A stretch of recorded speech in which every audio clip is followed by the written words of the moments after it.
1991, I'm not going too far away.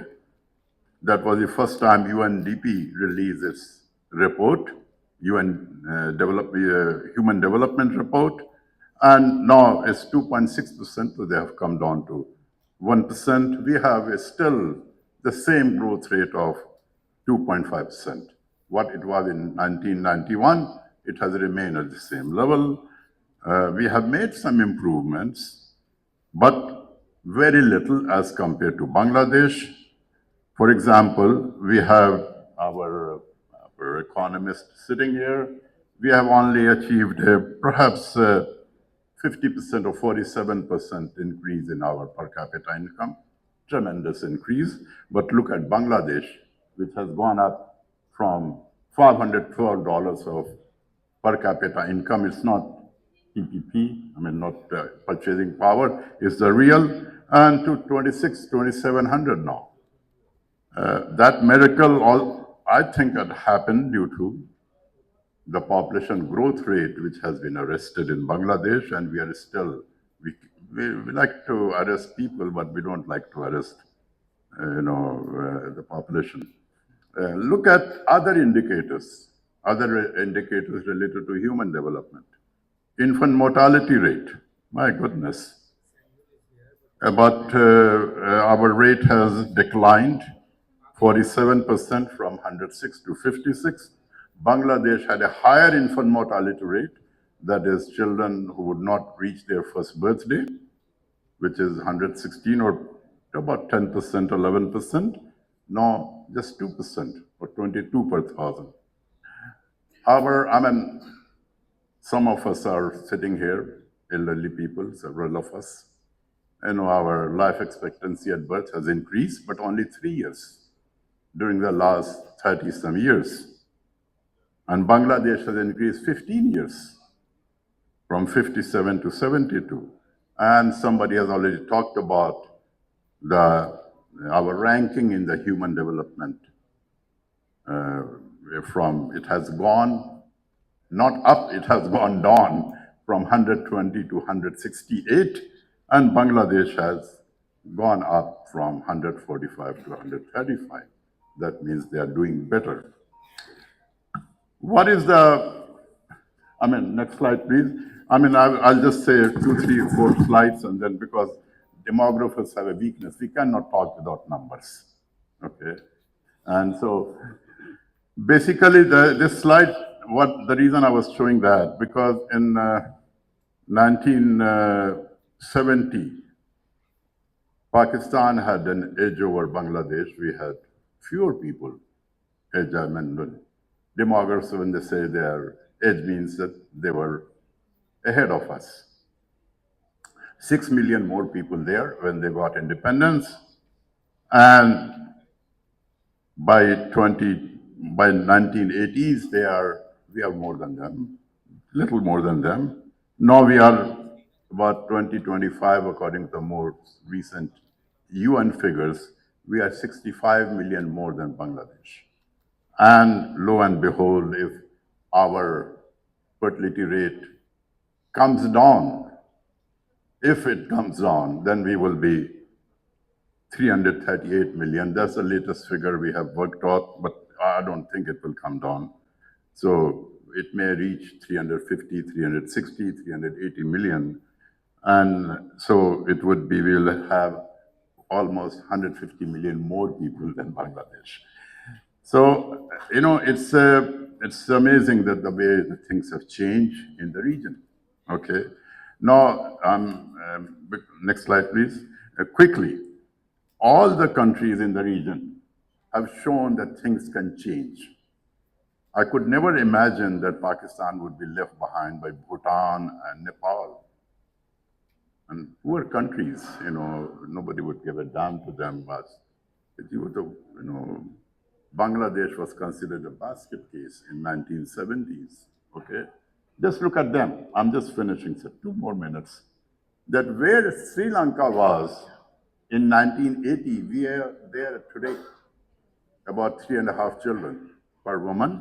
And where Bangladesh was in 2000, we are there. So we are 25 years behind Bangladesh in achieving what we call a demographic transition or fertility transition.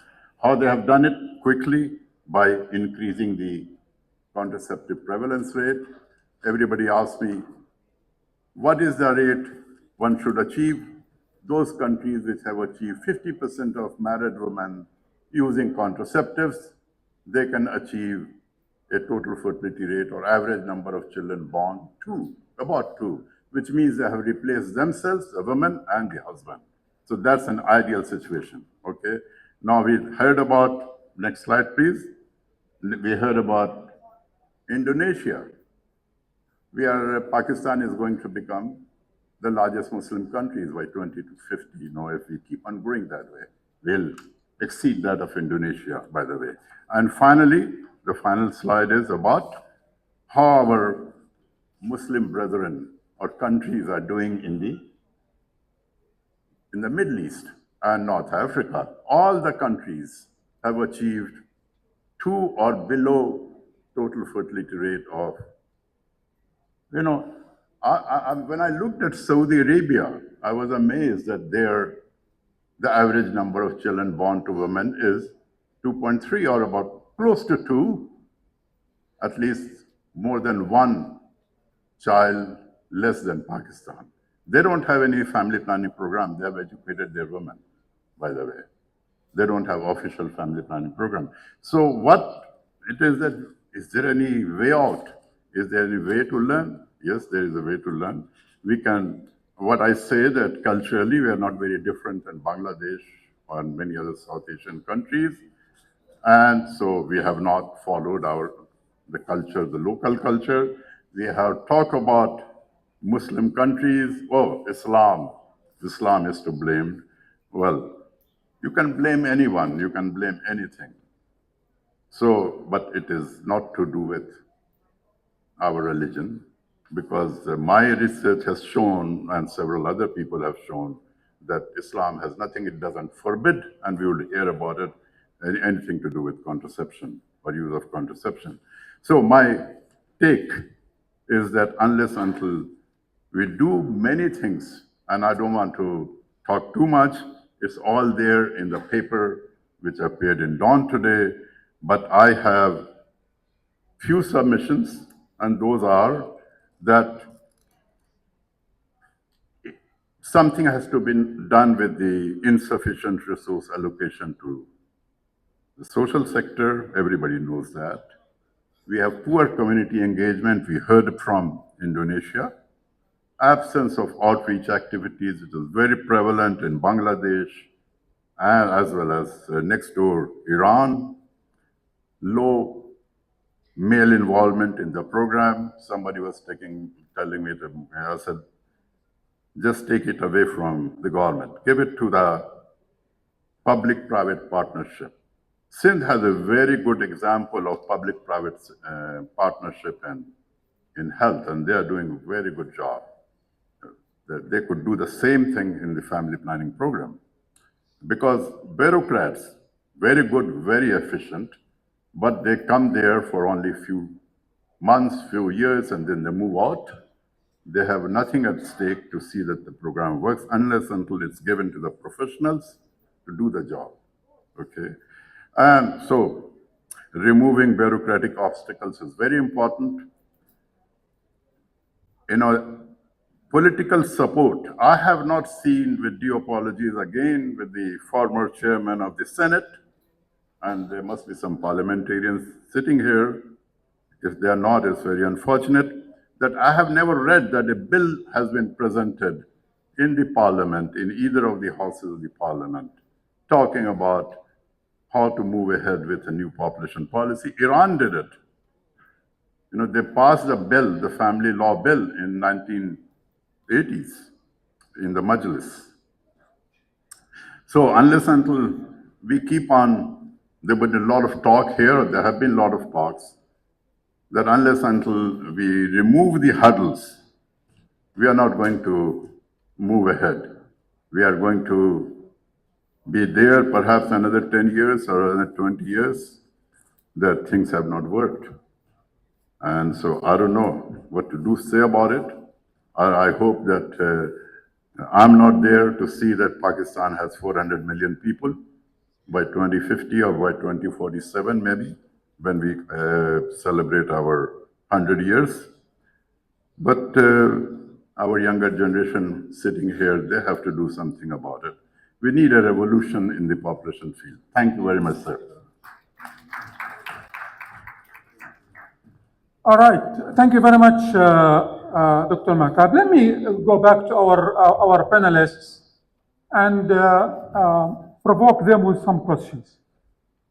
Now, you have seen from the experience of Indonesia and the map of countries that has been presented, that investment in education of females is a changer, game changer. Family planning is not the solution only. It is one of the issues. But population agenda is much beyond family planning. So we should not focus only on family planning. Third, the issue is about to have a genuine political commitment and coherence and continuity. Now, if looking at the situation in Pakistan, you know it very well, and the question is for both of you, gentlemen. If the Prime Minister is here and you want to give him one advice that could change the situation, what you would give him, Dr. Rashid?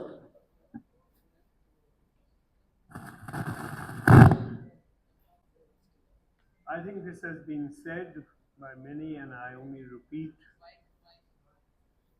Yeah, it's on. It's on. Can you hear me? Yes. Yes. Your secret weapon is not the nuclear bomb. Your secret weapon is the women of Pakistan. This is something which I have repeated many times. Educate your women. That is what I would tell the Prime Minister. And show your commitment to population by attending such sessions. If the head of the government does not come and attend this session, you are sending the wrong message. I know there might be other reasons. You see, when I came into this field and there was this idea, Mehtab came in also at that stage, and I remember an academic, I won't mention his name, God bless his soul. You know what he said when we said we should increase our studies on population? He told Ghulam Ishaq Khan, "Sir, they are not teaching demography, they are teaching pornography." Can you believe it? The problem is we have to get this thing out of our minds, that what we are teaching is something which is taught in every school, in every college, everywhere in the world, how to do sensible family planning so you have happy and healthier families. Okay. Thank you very much, Dr. Mehtab. Thank you very much, Dr. Shabani. I think, well, I will 100% agree with him, not only because women are our real resources. We have concentrated the program on them, but we are not reaching out to them. That's one issue. Educating them, Saudi Arabia can do it very quickly. They have money. We are allocating, what, 1% or 2% of our budget to education. We don't have enough resources to educate them. First, there is no desire and there is no will. And we always say that if there is a will, there is a way. So first there has to be a will. When you ask me if Prime Minister would have been here, I would tell him that instead of going to all those countries where he goes and he does make sense, well, they can learn a lot from China, but they have a system which we don't. Go to Indonesia, go to Bangladesh, go to Iran, and go to Egypt, and don't talk about anything else, but how they have been able to control their population growth rate. Learn from them how they have utilized professionals in all the 4 countries. And it's there in the paper I have written that they are the ones who have made the things possible in all these countries. You know, you can do many other things, but that's the top priority, as Bangladesh decided in 1975, as it was done in Indonesia by General Suharto, as it was done by Hosni Mubarak in Egypt, and it was done by Ayatollah Khomeini in Iran.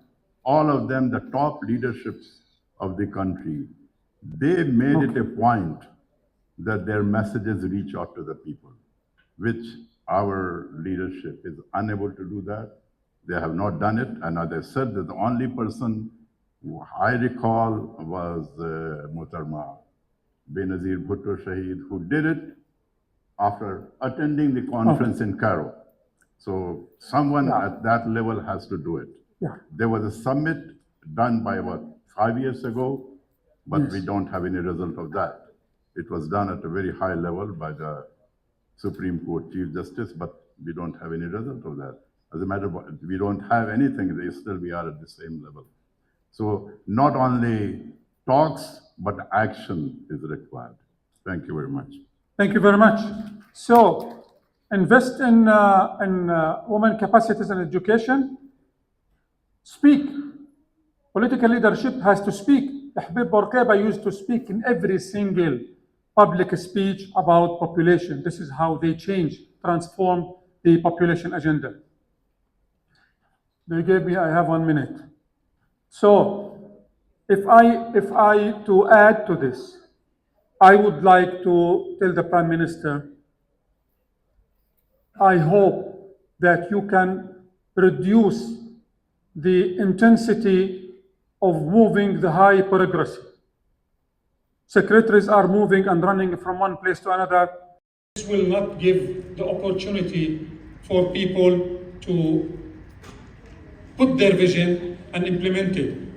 And finally, it is very important, in my opinion, to transform the implementation. Implementation is not going down. There is a lot of initiatives at the top level, but that does not go into practical implementation. Let me, at the end of this session, say that we have very good experiences from the region. We know how this could be addressed. We know that this to happen, we need political leadership. It can make or break, in my opinion, having a vision, implementation, accountability, and where is Ziba? Ziba's not here. She's proposed to have the population board of the commission. If this has to be implemented, it has to be given a mandate and resources. Otherwise, it will be another committee that needs a lot of coordination. Let me thank our panelists at the end of this session and wish you the best luck. Thank you very much.